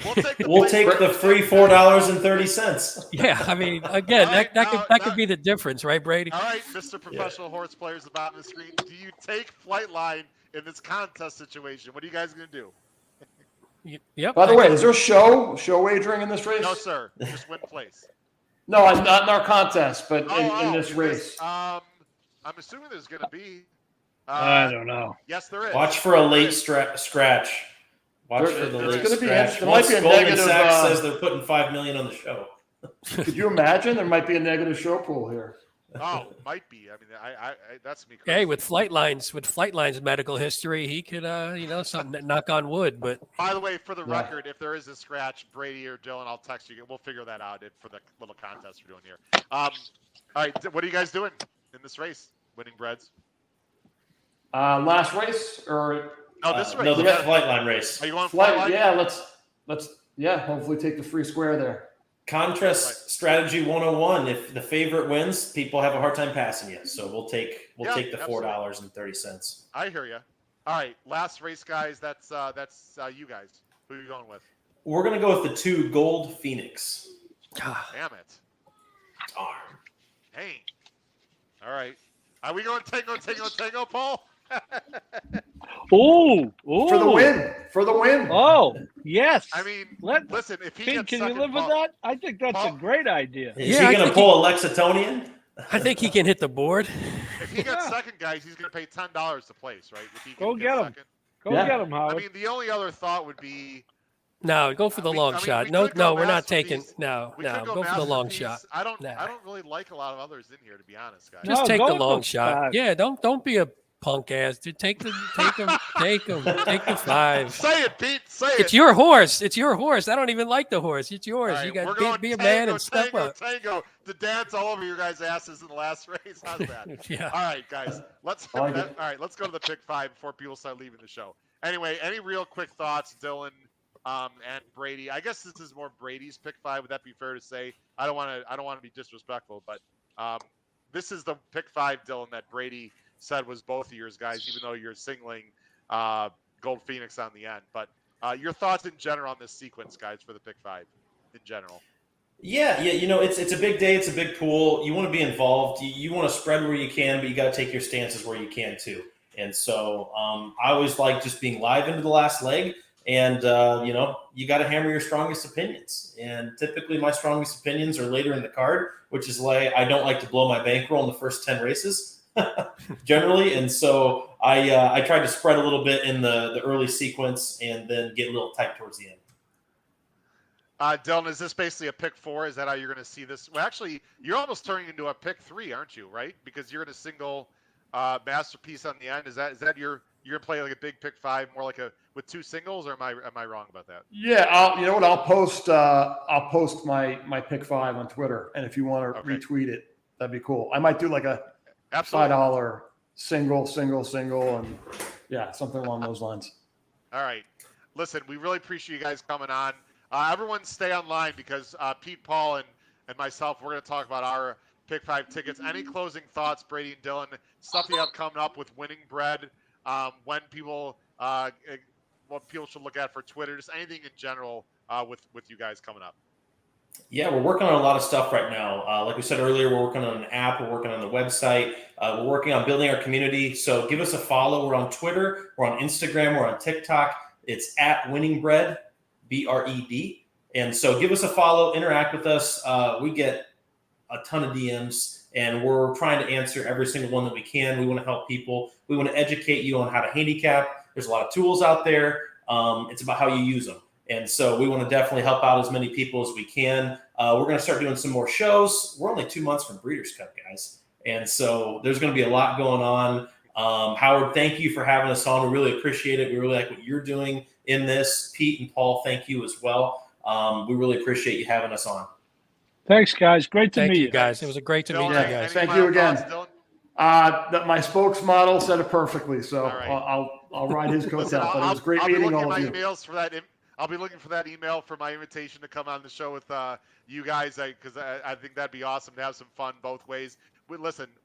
I've said it before, I'll say it again. Last thing, I never think that we're competing against you guys or other podcasts out there. We need to bring more people into this game, especially the younger audience. Anything that can be done, let's just bring more people in the game and continue to have fun. That's my vibe, guys. So Dylan and Brady, have a great night. Really appreciate it, and good luck with that smashing pick 5 and the $2 mythical win place. I'll put it out on Twitter who each team has. We'll have some fun with the Twitter horse racing folks on that. Thanks, guys. Excellent. Have a great night. Thank you. Guys. All right, take care. Bye-bye. See you guys. All right, so let's talk about our pick 5s. They were fantastic. Brady, Klotz, Dylan, Rossi, really fun guys. Congratulations again for Dylan for putting together his ticket today at $33,000. Brady, I see you backstage. You're more than welcome, Brady, to stay on backstage if you'd like, or you can leave. It's completely up to you. Let's go to our pick 5. So I'm going to show pick 5s. Thanks a lot, Vale Place. Appreciate that. Pete, let's go to you. Let's show these winning Bred guys that we know how to put together some tickets here. As people know, we've cashed many times on this show as well. Pete's pick 5, 357 with 249 with 135 with 5 with 239 is $40.50. You're of course singling Flight Line and going 3 deep in the others. Yeah, nothing too complicated. I think the only difference with what I wanted to play, just to sort of keep it a little cheaper, was in the second leg. Like I said, when I went through, I had about 8 numbers written down. And even when I put together my first ticket, I think I went about 5 deep in that second leg. So I think that's the one that's sort of wide open. I like to have a little bit of a price, have a couple prices in the last leg. The single to Flight Line figure, you have to take a stand in that race one way or the other, at least on your main ticket. So whether you're going against Flight Line or whether you're singling Flight Line, I think that's the one where you have to make pretty much of a strong choice one way or the other. And then the rest, I think, are just good races. I think you can go a lot of different ways. So I think it's a good sequence all the way around. I would agree. I think there are definitely some tricky races for sure. Even if Flight Line wins and it's a pick 4, I still think it can pay well. And I haven't really I'll give my flight line stronger opinion here in just a minute. Did you read that one, Howard? I know you want to read it for the audio version too. I don't know I if did read it. Oh, yes, you did. I Okay, it. I must have I just. did right okay. at the beginning. I didn't read the winning Bred guys, but I'm not 100% sure that's their like group combined ticket anyway. Okay. Paul, by the way, nice hat tonight, Paul. Just wanted to mention you, sir. Paul's going 5, 6, 7, 10, and a shirt. But we got the same hat. You know what I'm saying. Paul's going 5, 6, 7, 10 with 4, 5, with 1, 3, 7, with 2, 5, with 5, 9. Again, you're using country grammar. How are you using country grammar in your ABC, Paul? A. Wow, I love it. And no one else probably, right? Or are you gonna have some C's or B's or? Well, I mean, I'm going to use flight. I'm not going to throw flight line out. No, I'm going saying to just use 2, 5. That's it as your A's. I am going to use. I am going to use Express Train as a C. I don't like Royal Ship at all, and he won last time. I just think the setup this time is much better for Country Grammar this time around. I think it was better for Royal Ship last time around. So, so I think the first two legs are tough, as evidenced by my 4x2. And if I could have gone 3 deep in the second leg, Pete, I would have. But we all know we have a cheap uncle who doesn't let us go beyond 50. I would like to say I did hit it for 48 or whatever last Saturday. Finally hit a pick 5. Hey, see how Howard's saving us money. He's saving us money by wasting on these big tickets. So he's helping you out, and you don't even know it. Yeah. Paul, we gotta get a Vail Place needs a shirt. In Paul we trust. He's going with you again, and hard to blame people going with Paul for sure. There's Paul's $48 ticket. Yeah, and again, it's on a caveman. It's probably not the wisest thing to give equal weight, but. It's a $48 ticket. It's not the wisest thing to play this type of ticket anyway. So I'll play. But as I said, Country Grammar might be 4-1 on the tote, Howard. He might be 6 or 7-1 in the pick 5 because any sub $100 caveman ticket, there's a good chance of singling flight line. So I think so. And I'm too deep, only too deep on the end. Although I'm having second thoughts listening to all that too. And I would say this, and we didn't have time we're trying to get the races done, but Pratt, I think it was Brady mentioned Pratt. Pratt is now he's in 4th, but I think he's within 2 of second place at Saratoga. However, I would not say he's getting inferior mounts. He's riding pretty much first call for Chad Brown in turf races, so he is getting mounts. His percentage, the percentage of him and especially Rosario are very good. But I will tell you, having seen it up close last weekend, he is really. I mean, he's a great jockey. Period. He is riding very, very well at this particular point in time. And one comment, I think it was Matt had a comment. I would respectfully disagree on the not trusting Johnny V anymore. Johnny V does not look like a 50-year-old jockey based on what I see. Yeah, I would tend to agree with you. I would try and find the comment. All right, here's my pick 5, guys. As people are just whittling off the show, I guess no respect for me. People are leaving the show. Well, they got the winners already. They don't need you now. They got the winners. No, that's all right. It's getting late. My pick 5 is 3, 5, 6, 7 with 1, 5, 6, 8, 9. By the way, the 6 is an absolute huge bomb in that second leg. Has been working outstanding. I have no idea if he can run, but just one of those wacko races that I'm throwing the 6 in there. Believe it or not, in that second leg. 1, 9 with 5 with 2, 9. Country Grammar right now, just for those people that do not receive my race day blog. And by the way, why don't you receive the race day blog out there, everyone? As of right now, just for people to know, I'm using Flightline as a lone A. I'm using Country Grammar as a lone B. And I'm using Royal Ship and Express Train as C's right now. That's my initial plan. There's my ticket. It's $40. Guys, here's my Cindy. Was there a comment on Cindy there? No, I was gonna, put somebody else, put a pick 5 in. Might as well give it some by the love. way, Cindy, thank you very much. Cindy, we had a lot of comments tonight. We appreciate you, Cindy, joining the show. Guys, here's my feeling. We'll close the show on this. I understand Flyline doesn't run often. I understand how people might not like that. As a pure horse racing fan, I hope Flightline wins by 10. I hope he just absolutely runs off the screen. I hope he's the absolute monster that he has been so far. I hope he can do it going a mile and a quarter. I'm going to push back a little bit on what Brady said. This horse is bred to go long.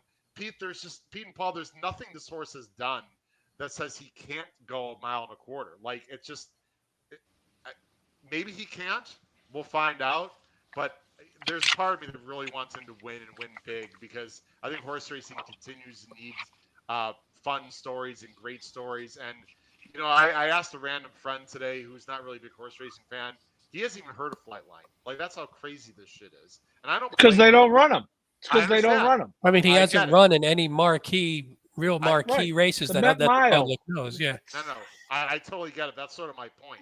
That I wanted to run off the screen and get a lot of pub, just to bring, you know, some horse racing, more horse racing fans into it, and just to, I think it would be better. I'm not saying it's better for the game or anything. I think I'd like to either see Flightline win by 10 or like lose by an inch. Like, if he like just shits the bed and like loses by like 5 or 6, that would, for me, personally, I don't want to see that. But I know probably some people do. So I'll take Country Grammar win by a nose or Flightline win by 10, guys. That's what I'd like to see on Saturday. And again, we are going to be live, everyone. We're live 8 to 9:30 as I go ahead and wrap up the show. We're in live 8 to 9:30 Eastern Standard Time.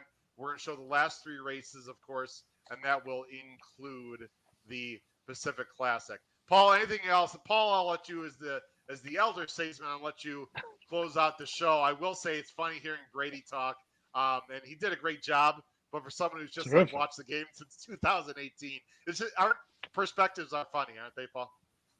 Yeah, well, I'll tell you what, though, it's great. I love seeing guys Absolutely. that age involved. I would just say don't sleep on the Jockey Club Gold Cup. I'm just looking at it now, and it really came up good. I like Olympiad a lot in the spot, but, you know, Howard, you and I were all over American Revolution last time, ran second to Olympiad, and I just happened to be watching today and on the Saratoga show. Well, I watch it every day, but Keep Me in Mind, which is second off a long layoff for Pletcher, had one of the, if you're into workouts and gallop outs, Howard, go watch his workout of last Sunday, and then watch his gallop out, and you will use this horse at 12 to 1.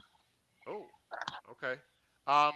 Final last thing, I have future wagers, guys, and they're not big wagers, but they're nice odds. I have futures on American Revolution and First Captain in the Breeders' Cup Classic, with the thought that if maybe one of these monsters can't get the distance, it completely opens up the race. I got First Captain at 25 to 1, guys. I've got, 32 to 1. I've got American Revolution like 20 to 1. I mean, why not? Because again, if something happens with these monsters, they don't go. I think it's interesting. And there's another one this weekend. There's a pool this weekend, Howard. Breeders' Cup Classic. Yeah. I like First Captain, by the way, this Saturday at 6 to 1, Paul. I think he. If First Captain wins, he's going to be one of the top few choices behind the 3 big ones, even if they go. So you're getting value regardless of whether they go or not. So I mean, that's a good play just from that reason. Yeah, I appreciate that, Pete. Anyway, it's been a great show for Pete Visco, Paul Halloran, and Howard Kravitz. And Howard Kravitz, that's me. Wow, it's been a long day. And me. Thanks for watching episode 173 of the HHH Racing Podcast. Big shout out again. Big thanks to Dylan Rossi and Brady Klotz from Winning Bred. We really had a lot of fun with them. Please check them out on Twitter and all their platforms. And if you're a fan of theirs, hopefully you're now a fan of us. Please make sure you subscribe. We have at minimum 2 shows a week. We also have special features. We don't just handicap. We got a lot of things going on, so please make sure you check us out as well. Good luck to everyone Saturday night for the Del Mar Pick 5, and join us live right here Saturday night, 8 p.m. Eastern. Thanks, everyone. Take care. Have a great night. Bye-bye.